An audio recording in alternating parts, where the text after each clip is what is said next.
perkataan penulis rahimahullah ta'ala, i'lam rahimahullah annahu yajibu ala kulli muslimin wa muslimatin ta'allumu thalathi hadhil masail wal amalu bihin.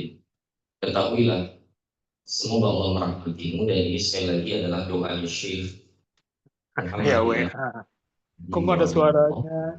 Baru jauh agar dari sini. kita diberikan rahmat oleh Allah Subhanahu wa Ta'ala. Dan sekali lagi ini merupakan bentuk kelembutan hati dari Syekh Allah kepada mad'unya, kepada orang-orang yang membaca karyanya, dan kepada orang-orang yang mengkaji kitab-kitab beliau. Beliau senantiasa mendoakan kita semua agar diberikan rahmat oleh Allah Subhanahu wa Ta'ala. Dan ini menunjukkan betapa lembutnya beliau kepada mad'unya, betapa lembutnya beliau kepada orang-orang yang mempelajari karya-karya beliau. Ini sepatutnya kita contoh sebagai seorang muslim, khususnya kita sebagai dai. Kadang-kadang kita ketika mendakwahkan agama ini hanya sebatas menunaikan kewajiban kita saja sebagai dai yang menyampaikan agama Allah, tapi kita tidak membingkainya dengan sikap lemah lembut dan sifat kasih sayang kepada mad'u kita. Ya, tidak jauh bedanya kita sebagai orang tua, misalnya ketika kita mendidik anak kita, ketika kita menyekolahkan anak kita, merawat anak kita, mengasuh anak kita misalnya, kebanyakan kita melakukan hal tersebut karena memang menganggapnya hanya sebatas kewajiban, sehingga banyak kaum muslimin pada akhirnya ketika dia melaksanakan kewajiban yang Allah bebankan kepada dia seperti robot saja, tapi nggak ada ruhnya, nggak ada kasih sayang, nggak ada kelembutan, nggak ada kelembutan kepada murid-murid, tidak ada kelembutan kepada anak-anak yang dia memang wajib untuk mendidiknya. Jadi didikannya pun menjadi didikan yang kasar, yang keras, ya. Baik kita sebagai guru atau kita sebagai orang tua. Syekh ini mencontohkan kepada kita ketika kita berperan sebagai seorang guru, sebagai orang tua, maka hendaklah kita mengedepankan kelemah lembutan dan kasih sayang kepada para murid dan kepada anak kita, agar dakwah itu bisa lebih bermanfaat dan lebih tepat sasaran. Maka beliau mengatakan, annahu yajibu 'ala kulli muslim wa muslimatin, wajib bagi setiap muslim dan muslimah. Artinya ini sebuah keharusan bagi kita semua untuk mempelajari apa yang akan beliau sampaikan. Ya, apa yang wajib kita ketahui, kata beliau, ta'allumu thalathi hadil masail wal amalu bihin. Wajib bagi kita untuk mempelajari 3 permasalahan dan mengamalkan permasalahan tersebut. Sekali lagi, mengkombinasikan antara ilmu dan amal itu menjadi ciri khas dari para ulama Rabbani dan juga ciri khas para penuntut ilmu syar'i yang hakiki. Para penuntut ilmu syar'i yang hakiki itu adalah yang selalu mengkombinasikan antara ilmu yang dia pelajari dengan mengamalkan ilmu tersebut. Pertanyaannya, apa 3 masalah tersebut yang harus kita ketahui sebagai seorang muslim dan muslimah dan kita amalkan sebagai konsekuensi dari ilmu tersebut? Maka beliau mengatakan, al-ula, permasalahan yang pertama yang harus kita ketahui sebagai muslim atau sebagai muslimah dan kita amalkan konsekuensi dari apa yang beliau sampaikan adalah annallaha khalaqana wa razaqana wa lam yatrukna hamalan. Kata beliau, sesungguhnya perkara yang wajib kita ketahui diantaranya adalah sesungguhnya Allah telah menciptakan kita, ya, menciptakan kita yang tadinya kita tidak ada menjadi ada di atas muka bumi. Yang tadinya kita bukan apa-apa, sekarang kita merasa sudah menjadi apa-apa di dunia ini. Fanahnu min qabli an yakhluqana lam nakun syai'an. Di mana sebelum kita ada, kita bukan apa-apa. Dan ini persis seperti firman Allah dalam surah Al-Insan ayat yang pertama, hal ata 'alal insani hinun minad dahri lam yakun syai'an madhkura. Kata Allah, bukankah telah datang atas manusia suatu masa sedang dia waktu itu belum jadi apa-apa. Lam yakun syai'an madhkura. Dia bukan apa-apa tadi. Sehingga Allah menghadirkan dia di muka bumi. Allah Subhanahu wa taala juga berfirman di dalam surah At-Tur ayat 35, am khuliqu min ghairi syai'in am humul khaliqun. Apakah mereka yang diciptakan yang sebelumnya bukan siapa-siapa dan bukan apa-apa, ataukah mereka yang menciptakan? Kita ini diciptakan atau kita yang menciptakan, kata Allah. Kemudian setelah Allah menciptakan kita, Allah tidak membiarkan kita begitu saja terlantar di dunia ini tanpa diarahkan, tanpa dipelihara oleh Allah Subhanahu wa taala. Kan di antara nama Allah adalah Ar-Rabb. Rabb itu artinya adalah yang maha memelihara. Dan di antara konsekuensi nama Rabb adalah Allah Razaqana. Allah memberikan kita semua rezeki. Rizki sebenarnya, sebagaimana dijelaskan para ulama, dia adalah pemberian yang sifatnya cuma-cuma.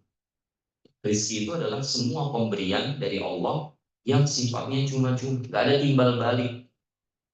Makanya ketika kita mengerjakan perintah Allah, kita menjauhi larangan Allah, sebenarnya itu bukan sebagai bentuk timbal balik atas rizki yang Allah berikan kepada kita. Itu disebutnya syukur.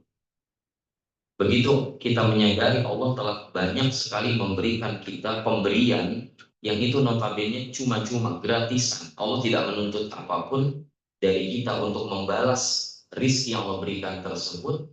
Kemudian kita beribadah kepada Allah dengan menjalankan perintahnya, menjauhi larangannya. Itu bukan sebagai bentuk timbal balik ya, atas rizki yang Allah berikan kepada kita. Itu bentuk syukur kita kepada Allah atas rizki yang Allah berikan kepada kita.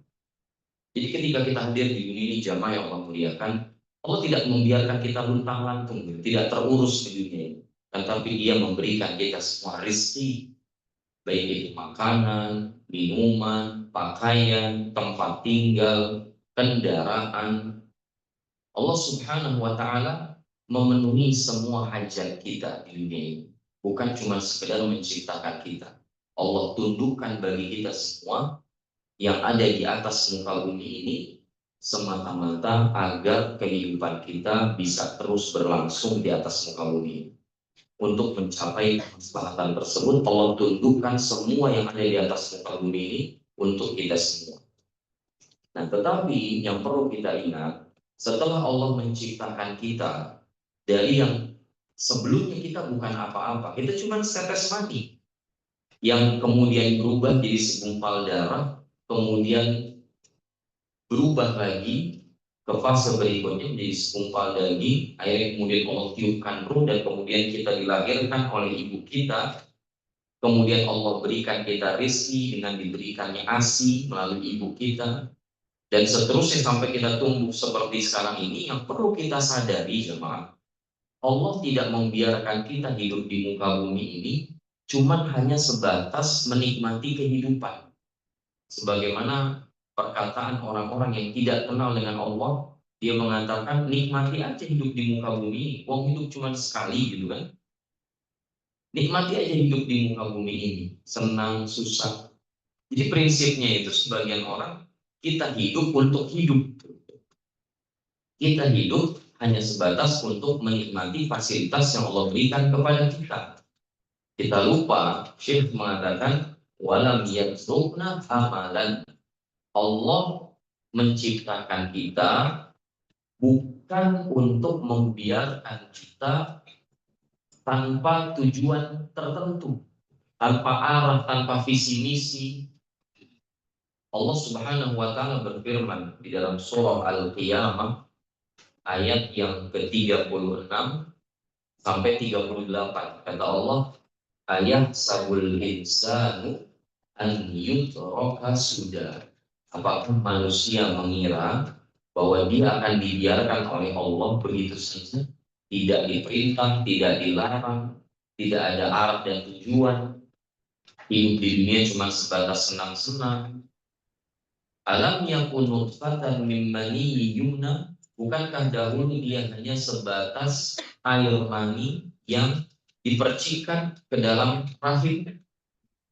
Tsumma kana 'alaqatan fakhalaqa fasawwa, kemudian jadi segumpal darah dan Allah ciptakan dia dengan bentuk yang sempurna.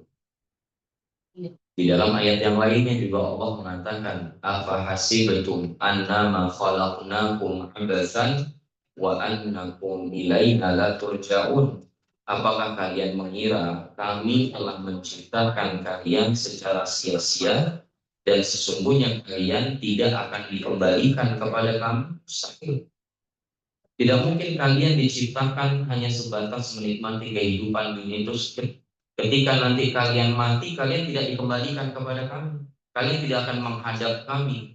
Kalian tidak akan dihitung amalannya oleh Allah dan tidak akan dibalas. Mustahil, kata Allah Subhanahu wa Ta'ala.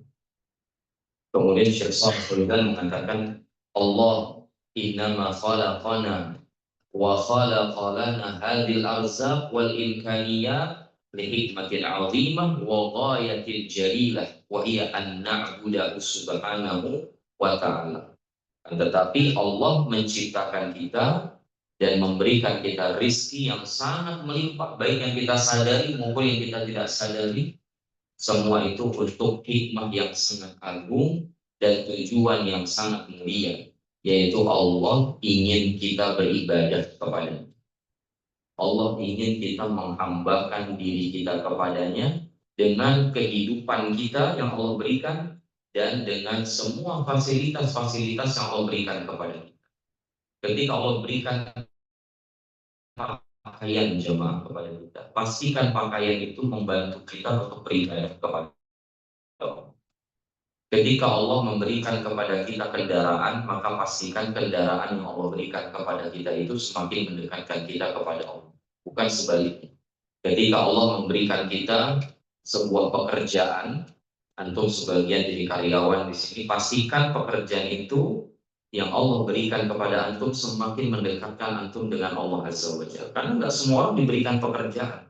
Antum lihat data hari ini berapa karyawan yang di PHK jemaah. Untuk antum tahu betapa besarnya nikmat pekerjaan yang sedang antum geluti. Jadi boleh jadi yang antum keluhkan dari pekerjaan antum sekarang itu adalah sesuatu yang diharapkan oleh sebagian orang yang tidak punya pekerjaan. Nah, ketika Allah berikan pekerjaan, itu rezeki dari Allah Azza wa Jalla. Allah berikan antum kesehatan, kalau antum nggak sehat nggak bisa bekerja, begitu kan? Itu rezeki dari Allah Azza wa Jalla. Jangan dibatasi, itu hanya sebatas sesuatu yang sifatnya material. Kesehatan itu rezeki, keturunan itu rezeki. Itu semua pastikan membantu kita untuk semakin mendekatkan diri kita kepada Allah Subhanahu wa Ta'ala. Semakin menjadikan kita hamba yang benar-benar hakiki. Walam yakhluqna kal bahaim, kata Syekh Shalih Fauzan, Allah menciptakan kita bukan seperti hewan ternak. Allati khuliqat limasalihil ibad tsumma tamut wa tadhhab. Hewan ternak itu Allah ciptakan untuk kemaslahatan hambanya di atas muka bumi ini. Untuk membantu pekerjaan petani misalnya. Untuk menggarap sawah, membajak sawah. Habis itu dia makan, dia tidur, dia kerja lagi, kemudian dia mati, terus nggak ada hisapnya. Kita bukan hewan ternak yang akan dibiarkan begitu saja oleh Allah Azza wa Jalla ketika nanti kita dibangkitkan oleh Allah. Ada hitungannya.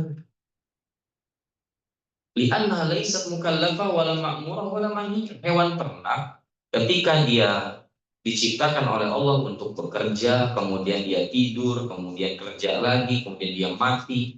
Itu memang karena mereka adalah makhluk yang memang tidak dibebankan perintah dan larangan. Wajar jadi. Innama khuliqna li'ibadati. Akan tetapi kita ini sebagai manusia, Allah ciptakan kita sebagai manusia dan Allah berikan kita akal, Allah turunkan wahyu, itu semata-mata hanya dalam rangka beribadah kepada Allah. Karena Allah berfirman, wa ma khalaqtul jinna wal insa illa liya'budun. Perhatikan jamaah, ini redaksi yang Allah gunakan ini pakai adatul hasr, redaksi pembatasan, redaksi pengkhususan. Allah tidak mengatakan aku ciptakan jin dan manusia untuk beribadah kepadaku. Tapi redaksinya wa ma khalaqtul jinna wal insa illa liya'budun. Ya, tidaklah kuciptakan jin dan manusia kecuali hanyalah dalam rangka agar mereka beribadah kepadaku. Jadi seolah-olah, bukan seolah, ini ayat memang menggambarkan kepada kita hakikat yang sebenarnya tentang kenapa kita ada di atas muka bumi ini. Kita ada di atas muka bumi ini semata-mata hanya untuk beribadah, bukan untuk yang lain. Bukan untuk senang-senang. Betul Allah ciptakan apapun yang ada di atas muka bumi ini untuk kita nikmati. Tapi perkaranya bukan berhenti di situ. Kendaraan kita yang Allah berikan memang untuk kita nikmati. Pakaian yang Allah berikan kepada kita untuk kita nikmati, menutupi aurat kita, untuk berhias. Tapi nggak sampai di situ masalahnya. Masalahnya adalah dari pakaian yang Allah berikan kepada kita, kendaraan yang Allah berikan kepada kita, pekerjaan yang Allah berikan kepada kita, bisnis yang Allah berikan kepada kita, bagaimana caranya itu membuat kita semakin menghambakan diri kita kepada Allah Azza wa Jalla, bukan semakin berpaling dari Allah. Itu yang perlu kita sadari sebagai hamba. Kadang-kala kita lupa, jemaah. Kita berpikir kita hidup di dunia untuk kerja, dan kerja. Akhirnya waktu kita habis buat bekerja. Bahkan di akhir pekan pun, Sabtu Ahad, kita maksimalkan juga untuk bekerja cari tambahan.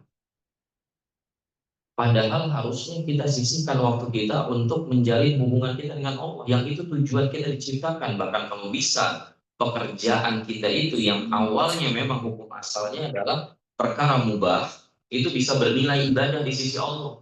Bukan malah semuanya kita habiskan untuk bekerja, untuk menambah maisha, menambah pemasukan kita.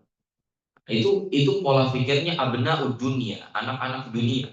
Adapun kita yang kenal dengan Allah, kita ngerti bahwasanya kita akan mati, dan setelah kita mati nanti kita akan dikembalikan kepada Allah jemaah. Kita akan menghadap Allah nanti, semua kita.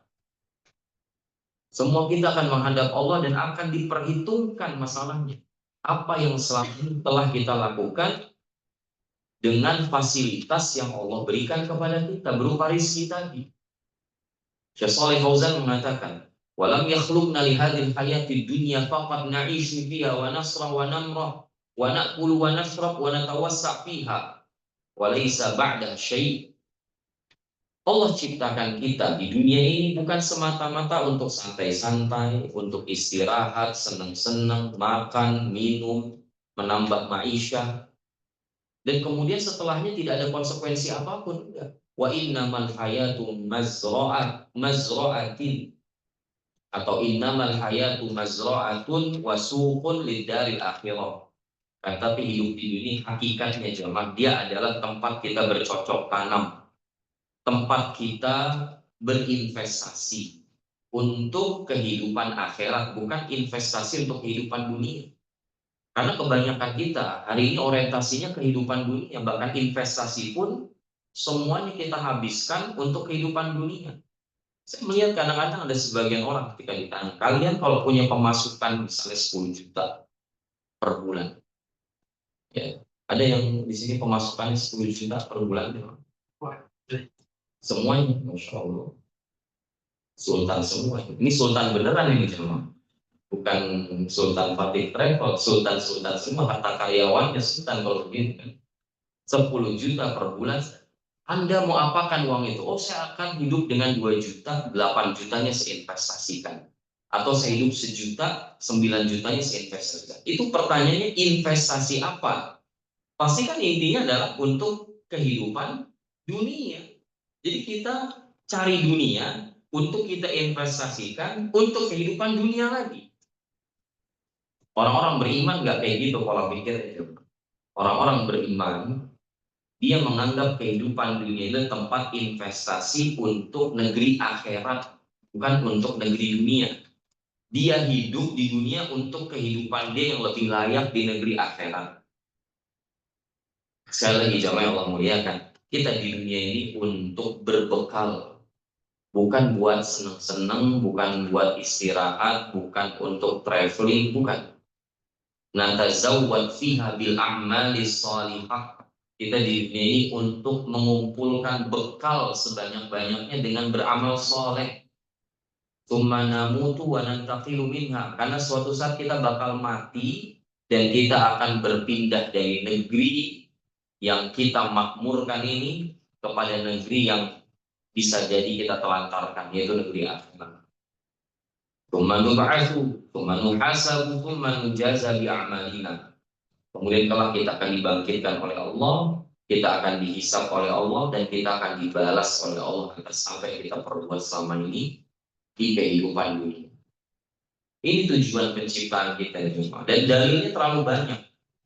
Kalau kita mengumpulkan dalil yang menunjukkan bahwa kita ini hidup di dunia buat beribadah, buat investasi di negeri akhirat, terlalu banyak. Termasuk juga dalil akal. Ya, dalil akal juga menunjukkan hal tersebut. Wal aqlu yadullu ala hadza, kata Syekh Shalih Al-Fauzan. Akal pun mengarahkan kepada hal tersebut.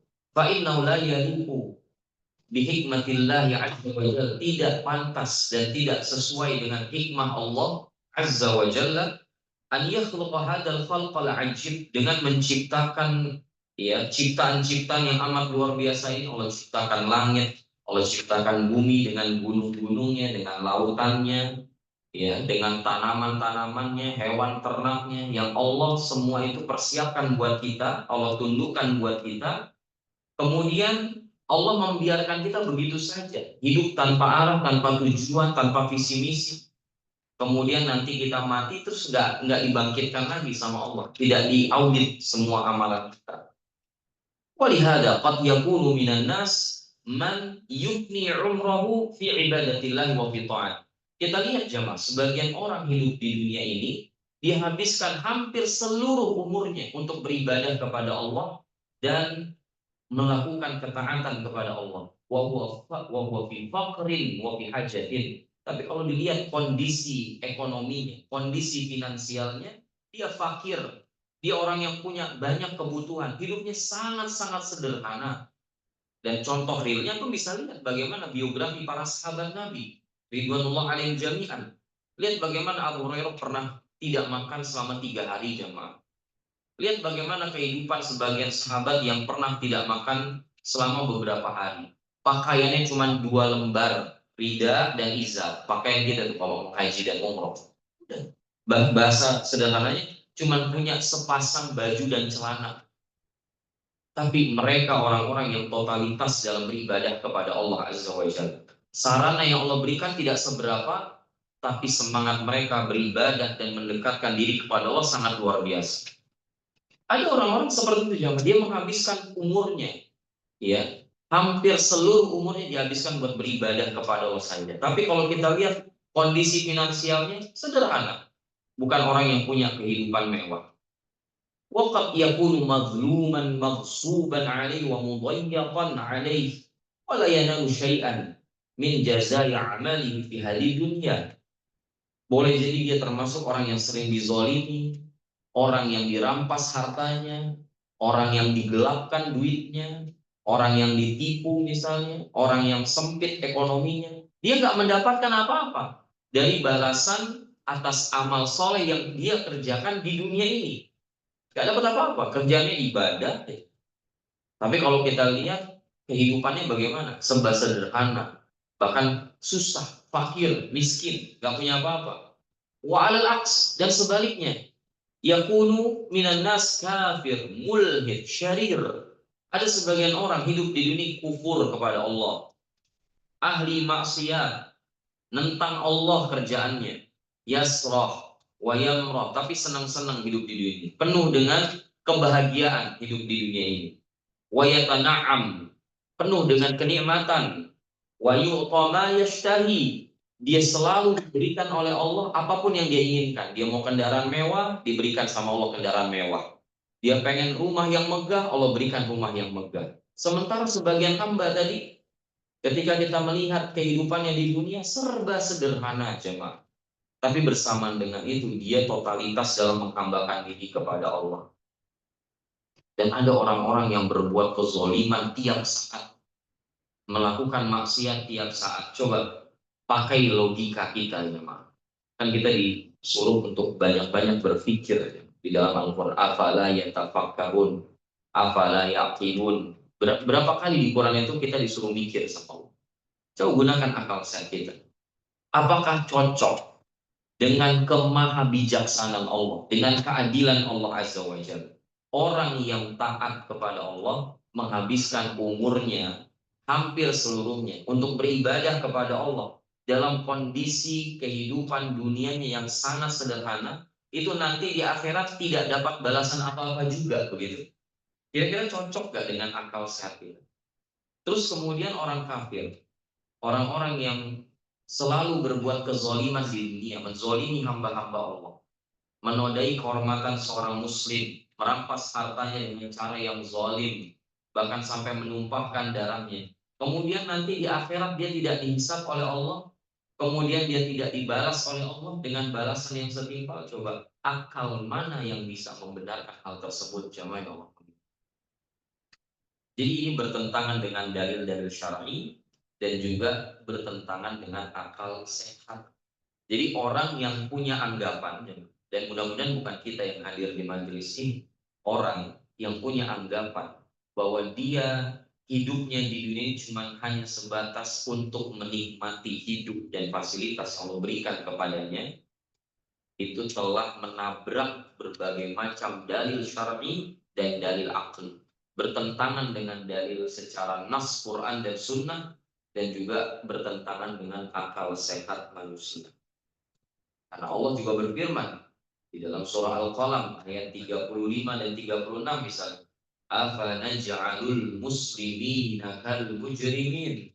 Apakah kiranya mungkin kami menjadikan orang muslim yang berserah diri kepada Allah, mentauhidkan Allah, itu sama posisinya nanti di akhirat dengan orang-orang mujrim, dengan orang yang suka bangkang kepada Allah?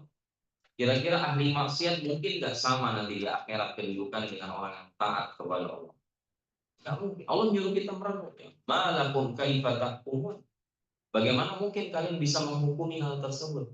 Bagaimana mungkin orang yang menghabiskan hidupnya untuk bersabar di jalan Allah, menuntut ilmu syar'i, mengamalkan ilmunya, itu sama dengan orang yang nggak pernah datang ke majelis ilmu, ya, melanggar semua aturan-aturan Allah? Bagaimana mungkin akal sehat kita mendukung hal tersebut? Allah juga berfirman dalam surah Al-Jathiyah ayat 21, am hasibal ladzina jtarahu sayyi'at an naj'alahum kal ladzina amanu wa 'amilus shalihat? Apakah ya orang-orang yang berbuat keburukan itu mengira kalau kami akan menjadikan mereka seperti orang-orang yang beriman dan beramal? Mustahil, kata Allah.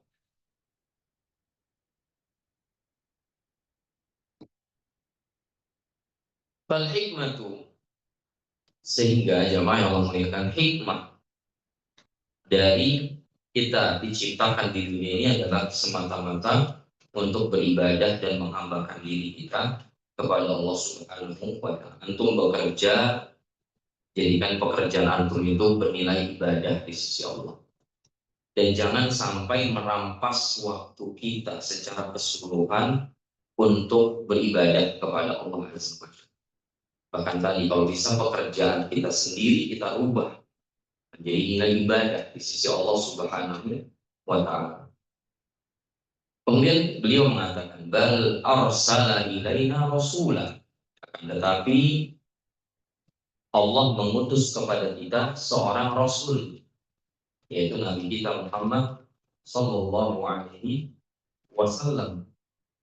Jadi jangan Allah muliakan, setelah kita paham ya, bahwasannya kita ini di dunia untuk beribadah kepada Allah, bukan buat bersenang-senang. Semua fasilitas yang Allah berikan selama ini itu semata-mata agar kita semakin mendekatkan diri kita kepada Allah, semakin membuat kita menghambakan diri kepada Allah. Maka seolah Syekh ingin menjelaskan kepada kita bahwa ibadah itu nggak bisa serampangan. Ibadah itu nggak bisa sesuai dengan kehendak kita. Oleh karenanya diutuslah seorang rasul supaya kita ibadahnya bukan atas dasar suka-suka kita. Jadi Allah itu ingin diibadahi seperti apa, bukan sesuai dengan maksud dan kehendak kita, jemaah. Bukan sesuai akal kita. Oleh karenanya Allah mengutus seorang Rasul. Tujuan diutusnya Rasul itu buat apa? Buat menjelaskan kepada kita bagaimana kita beribadah kepada Allah Subhanahu wa taala, bagaimana kita mendekatkan diri kita kepada Allah Subhanahu wa taala, dan melarang kita dari berbagai macam kesyirikan dan kekufuran. Ini diantara tugas utama seorang Rasul. Jadi kalau ada pertanyaan, kenapa sih diutus seorang Rasul? Diutus seorang Rasul itu, ya tujuan utamanya diantaranya untuk mengarahkan umat, ya, dari ibadah yang salah ke ibadah yang benar. Orang musyrik menganggap diri mereka beribadah. Itu ketika mereka menyembah berhala-berhala tersebut, mereka menyembah Lata, Uzza, mereka kan berpikir sedang beribadah, sedang mendekatkan diri kepada Allah, tapi sesuai dengan apa yang hawa nafsu mereka inginkan. Oleh karenanya diutuslah seorang Rasul untuk mengarahkan kita dan membimbing kita, begini loh Allah inginnya ibadah. Bukan seperti yang dilakukan oleh orang-orang musyrik Mekah. Nabi kita SAW juga mengatakan, man amila amalan laisa alaihi amruna fahuwa. Siapapun yang mengamalkan suatu amalan, siapapun yang beribadah dengan suatu ibadah yang tidak ada perintahnya dari kami, maka dia tertolak. Jadi Allah itu ingin diibadahi sesuai dengan petunjuk Rasul yang beliau utus tersebut, bukan seenaknya kita.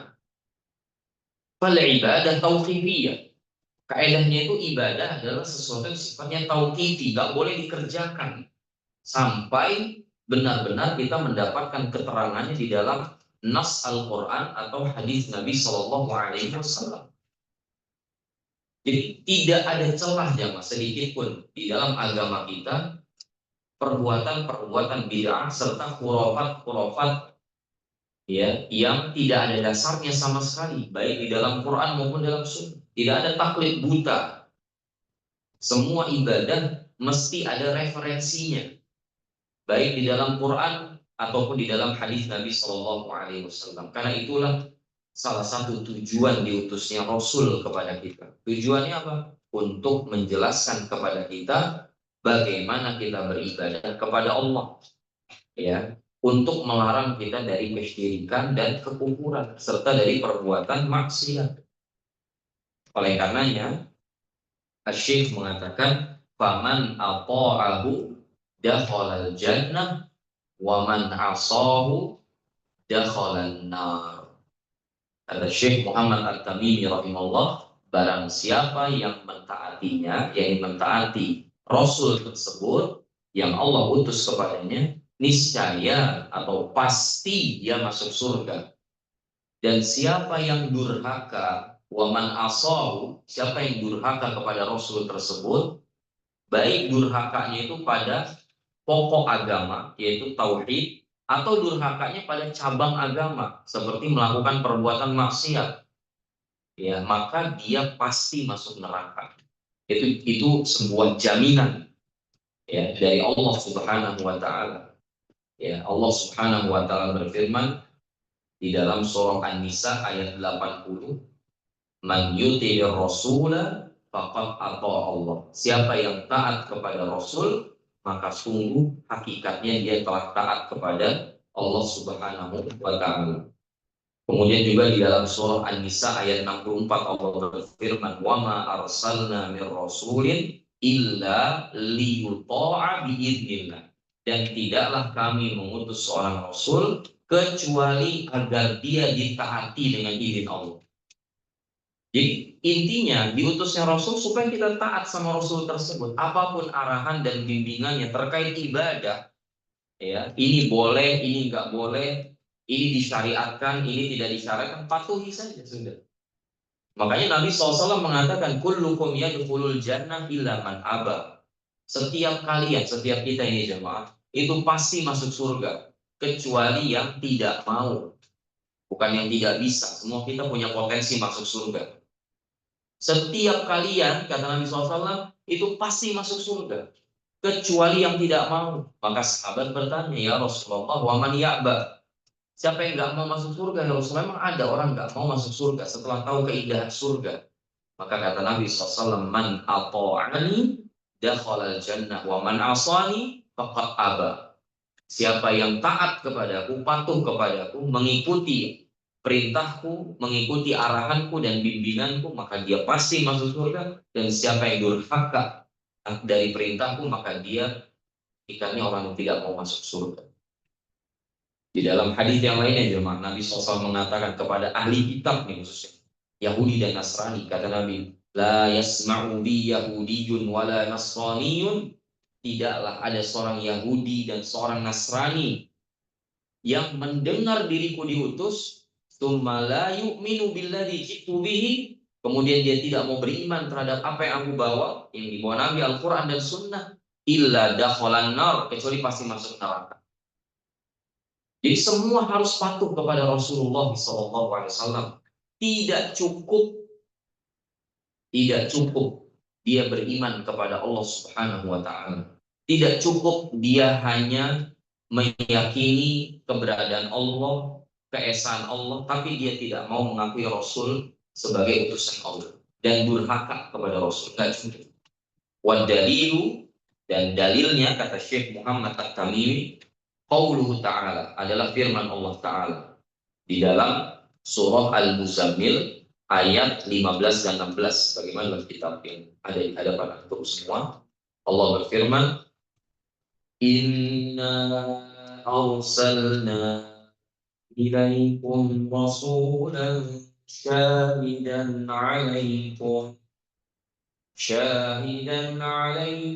kama arsalna ila fir'auna rasulan فعصى فرعون الرسول فأخذناه أخذا وبيلا. Kata Allah, sesungguhnya kami telah mengutus kepada kamu, wahai orang-orang kafir Mekah, seorang Rasul, yaitu Nabi Muhammad SAW, yang menjadi saksi terhadapmu, yang menjadi saksi bagi kalian. Sebagaimana dahulu kami telah mengutus seorang Rasul pula kepada Fir'aun. Sebagaimana kami dahulu telah mengutus seorang Rasul, yaitu Nabi Musa, kepada Fir'aun. Jadi perhatikan jemaah, Allah mengatakan inna arsalna ilaikum rasulan, sesungguhnya kami telah mengutus kepada kalian, wahai penduduk Mekah, seorang Rasul. Dan khitab ini ditujukan bukan hanya kepada penduduk Mekah saja. Kalau dulu iya, sekarang ke semua manusia, karena Nabi kita risalahnya itu sifatnya universal. Ya, beda dengan rasul-rasul terdahulu. Banyak rasul terdahulu diutus hanya untuk satu kalangan. Ya, tapi Rasul kita Muhammad SAW diutus oleh Allah untuk ummatan kafah, untuk seluruh umat manusia. Yang dia, Nabi kita ini sosoknya sebagai syahidan alaikum, saksi bagi kita semua. Saksi dalam hal apa? Bi annahu ballaghakum risalatullah. Rasul kita nanti akan bersaksi di hadapan Allah bahwa dia telah menunaikan amanahnya sebagai pembawa risalah. Wa aqamal hujjah alaikum, dia telah menegakkan hujjah kepada kita semua. Fala ahadun yaumal qiyamah yaqul ana lam adri anni makhluqun lil ibadah, sehingga tidak ada alasan nanti orang di hari kiamat mengatakan saya tidak tahu ya Allah bahwa saya diciptakan selama ini ternyata untuk beribadah. Tidak ada alasan, karena Rasul kita sudah menegakkan hujjah. Nabi kita sudah menyampaikan ayat-ayatnya, sudah menyampaikan hadis-hadisnya bahwa kita di dunia ini untuk beribadah, dan cara ibadahnya seperti apa yang ditunjukkan oleh Nabi Muhammad SAW. Sehingga nggak ada alasan dia nanti di hari kiamat mengatakan saya nggak tahu ya Rasul, ya Rob, bahwa Rasulullah itu sudah diutus kepada kami. Enggak. Sementara dia dengar Rasul Nabi kita Muhammad diutus. Nggak ada alasan bagi dia mengatakan saya nggak tahu kalau saya diciptakan buat beribadah. Ana lam adri madza yajibu alayya, saya nggak tahu apa yang wajib, yang Allah wajibkan atasku. Walam adri madza yuhram alayya, tidak ada alasan lagi untuk mengatakan saya nggak tahu dulu apa saja yang diharamkan oleh Allah atas diriku. Nabi jadi saksi nanti bahwa dia telah menyampaikan semua hal kepada kita. Kemudian Allah tadi mengatakan kama arsalna ila fir'auna rasula, sebagaimana telah diutus seorang rasul itu Nabi Musa kepada Fir'aun, dan Fir'aun ini adalah salah satu gelar raja di Mesir pada saat bagaimana kaisar itu ya gelar raja bagi pemimpin tertinggi Romawi. Heraklius, kaisar itu Persia.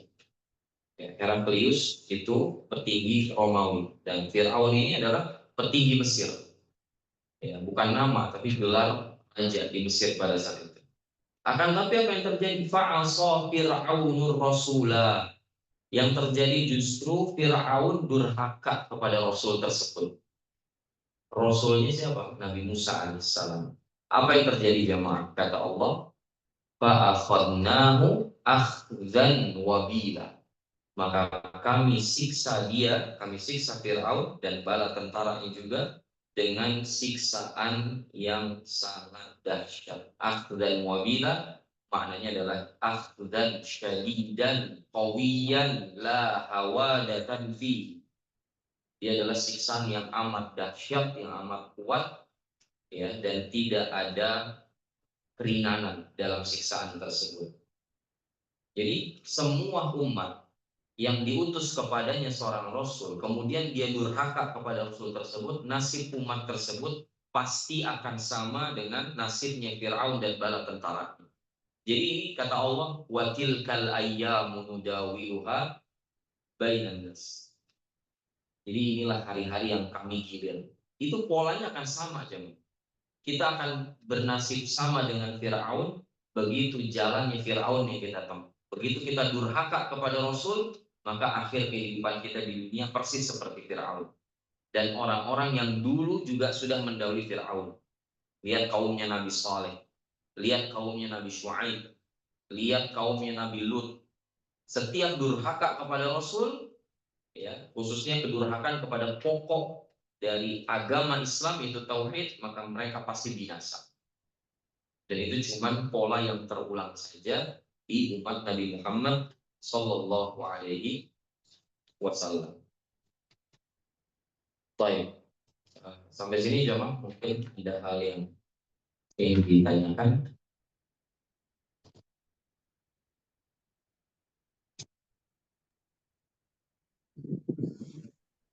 Assalamualaikum warahmatullahi wabarakatuh, Ustaz. Waalaikumsalam warahmatullahi wabarakatuh. Boleh tidak saya mau kayaknya keluar dari perbahasan, tapi ini mengenai surat Al-Kahfi di ayat 103 sama 104. Itu tafsirnya seperti apa ya, Ustaz? Itu saja mungkin.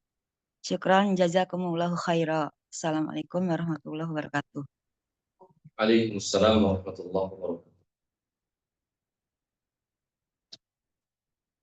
Dan pertanyaannya tentang tafsir surah Al-Kahfi ayat 103 dan 104. Firman Allah Subhanahu wa taala, "A'udzu billahi minasyaitonir rajim. Qul hal nunabbi'ukum bil akhsarin a'mala alladziina dhalla sa'yuhum fil hayatid dunya wa hum yahsabuna annahum yuhsinuna sunnah." Katakanlah wahai Muhammad kepada mereka, ini orang-orang kafir, hal nunabbi'ukum bil akhsarina a'mala. Maukah kalian aku kabarkan tentang orang yang amalnya itu paling rugi di kehidupan dunia ini? Siapa mereka? Ditafsirkan di ayat berikutnya 104, alladzina dhalla sa'yuhum fil hayatid dunya. Mereka ini adalah orang-orang yang usahanya itu tersesat dalam kehidupan dunia. Maksudnya apa? Mereka menyangka sedang beribadah kepada Allah, padahal mereka sedang jauh dari beribadah kepada Allah. Mereka merasa bahwasanya cara yang mereka lakukan semakin mendekatkan diri mereka kepada Allah, padahal hakikatnya semakin membuat mereka jauh dari Allah. Dan itu kan yang mereka yakini. Ketika mereka mengatakan, "Ma na'buduhum illa liyuqarribuna ilallahi zulfa." Kami tidak beribadah kepada berhala-berhala tersebut kecuali hanya semata-mata dalam rangka agar kami semakin dekat dengan Allah.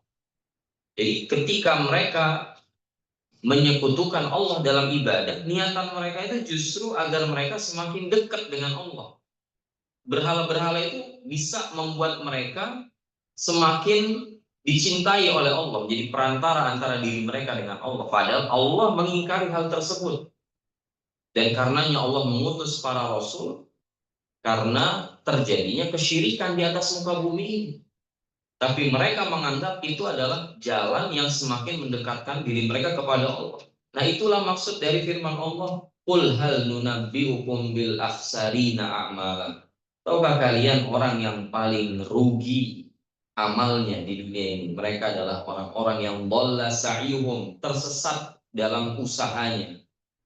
Jadi upaya mereka selama ini untuk mendekatkan diri kepada Allah dalam kehidupan dunia itu justru membuat mereka semakin jauh dari Allah. Wa hum yahsabuna annahum yuhsinuna sun'a. Dan mereka selama ini berpikir bahwasanya apa yang mereka perbuat itu adalah perbuatan yang baik.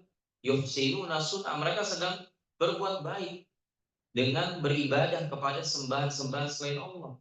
Tapi hakikatnya membuat mereka semakin dimurkai oleh Allah. Makanya Allah mengatakan di ayat selanjutnya itu, di ayat 105, ulaikal ladzina kafaru bi ayati rabbihim wa liqa'ih fahabitat a'maluhum.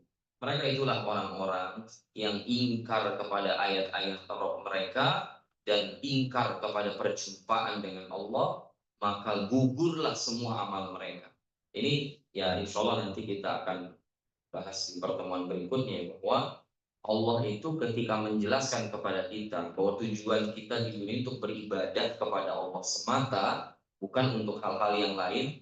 Allah juga di waktu yang sama tidak ingin disekutukan dalam ibadah. Allah nggak terima ibadah yang bercampur dengan kesyirikan. Jadi begitu ibadah itu tercampur dengan kesyirikan, Allah akan batalkan semua ibadah itu secara keseluruhan. Jadi bayangkan gimana Allah tidak mengatakan dia adalah orang yang paling rugi amalnya di dunia, karena bertahun-tahun dia lakukan itu, dia merasa mendekatkan diri kepada Allah, tetapi malah justru umur yang dia habiskan untuk hal tersebut sia-sia belaka. Justru malah membuat mereka berada di dalam neraka jahanam, waliyadzubillah.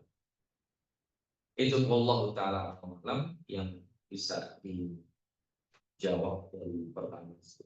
Mungkin Ustaz, barakallahu fikum.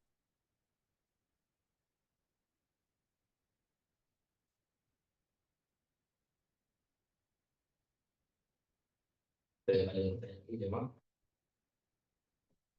Ya, silakan. Semoga khairan. Izin bertanya, Ustaz. Dengan apa yang dibahas oleh Syekh Muhammad bin Abdul Wahab At-Tamimi, menyatakan bahwa Allah Subhanahu wa Ta'ala menciptakan kita, dialah yang memberikan rezeki kepada kita dan tidak membiarkan kita terlantar, tetapi mengutus kepada kita suatu. Ya. Pertanyaannya adalah, bagaimana seorang yang punya latar belakang penyakit dari lahir, atau dia ada kekurangan baik itu fisik, penglihatan atau pendengaran, untuk bisa mempelajari dan memahami 3 hal yang wajib dipelajari. Ya, baik, bagus. Sebagai seorang hamba, tentunya kita senantiasa merujuk kepada firman Allah Subhanahu wa Ta'ala, fattaqullaha mastata'tum, bertakwalah kepada Allah semau kita, bukan semau kita. Karena kalau semau kita ya belajar pun semau maunya. Kalau semau kita ibadah semau maunya. Tapi Allah mengatakan fattaqullaha mastata'tum, bertakwalah kepada Allah. Ini beribadahlah kepada Allah, dekatkanlah diri kita kepada Allah semampu kita. Di mana titik maksimal kita, disitulah kita bermain.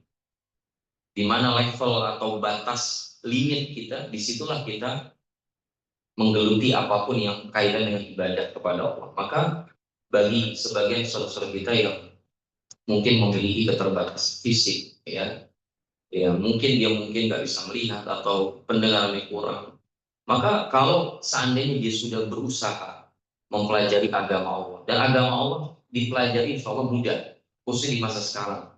Ya, ada banyak penjelasan terkait 3 landasan pokok agama Islam ini. Kalau antum buka di YouTube misalnya, itu dari yang berbahasa Arab sampai yang berbahasa Indonesia, mungkin berbahasa Inggris juga. Itu banyak sekali ya, Pak.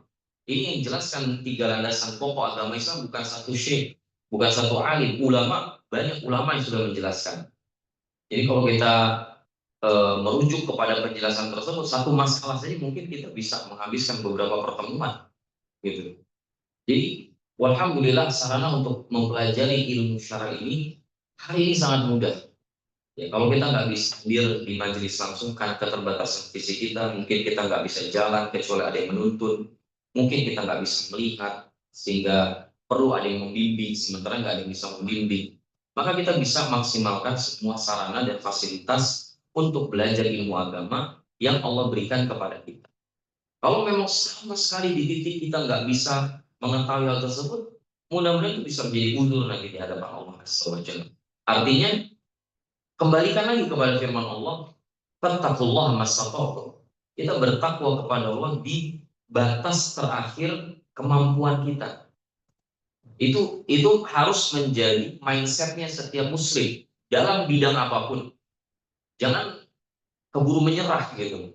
Karena keterbatasan fisik misalnya, akhirnya nggak mau belajar sama sekali. Padahal punya HP, punya gadget gitu kan. Nggak mesti datang ke kajian karena memang keterbatasan fisik menghalangi dia untuk hadir langsung di kajian. Tapi kan bisa pakai HP misalnya. Dia bisa banyak menjelaskan, mendapatkan penjelasan-penjelasan terkait usul salafah ini di YouTube atau di Instagram misalnya, atau di medsos-medsos yang lain. Banyak sekali tentang 3 landasan pokok agama Islam ini, bukan hal yang baru lagi, alhamdulillah, di tengah-tengah masyarakat Indonesia. Sekarang itu jadi hal yang sangat tersebar di mana. Sehingga Allah nanti akan menguji dia. Kalau seandainya dia nggak tahu pun Allah akan menguji. Sebagaimana kita kenal dengan istilah ahlul fatrah. Ahlul fatrah ini nanti diuji sama Allah. Dia nggak sembarangan mengatakan dulu saya nggak tahu ada Rasul, dia terus diuji nanti sama Allah. Kalau benar dia selamat, kalau dia bohong atas klaimnya tersebut, dia diselamatkan. Jadi ini tentang kejujuran, jemaah. Ini tentang kejujuran sebenarnya. Jujur nggak kita? Kita mau belajar ilmu agama yang benar. Kalau kita nggak jujur, sarana sebanyak apapun tidak akan menolong kita untuk semakin kita mendekatkan diri kita kepada Allah. Tapi orang yang jujur itu, seminim apapun fasilitas yang memberikan kepada dia, dia akan manfaatkan itu untuk mendapatkan keridhaan dari Allah Subhanahu wa Ta'ala. Dan Allah juga berfirman, la nukallifu nafsan illa wus'aha. Kami nggak akan bebankan seseorang di atas kapasitasnya. Itu yang perlu kita paham. Jadi ketika memang dia nanti bersaksi di hadapan Allah, saya nggak tahu tentang perkara-perkara ini, saya nggak sempat mempelajari karena keterbatasan fisik, ya nanti diuji sama Allah. Ya benar nggak dia nggak mampu? Kalau memang dia nggak mampu, dia selamat. Tapi kalau cuma kebohongan, ya ketidakjujuran kepada Allah, hari itu nggak bisa kita bohong. Hari ini kita bisa bohong, kita bisa beralasan. Kenapa nggak hadir? Begini, itu bisa kita buat-buat. Dan begitu di hadapan Allah, kita nggak bisa buat-buat alasan. Allah Ta'ala. Apa yang bisa. Ada lagi yang kita ingat.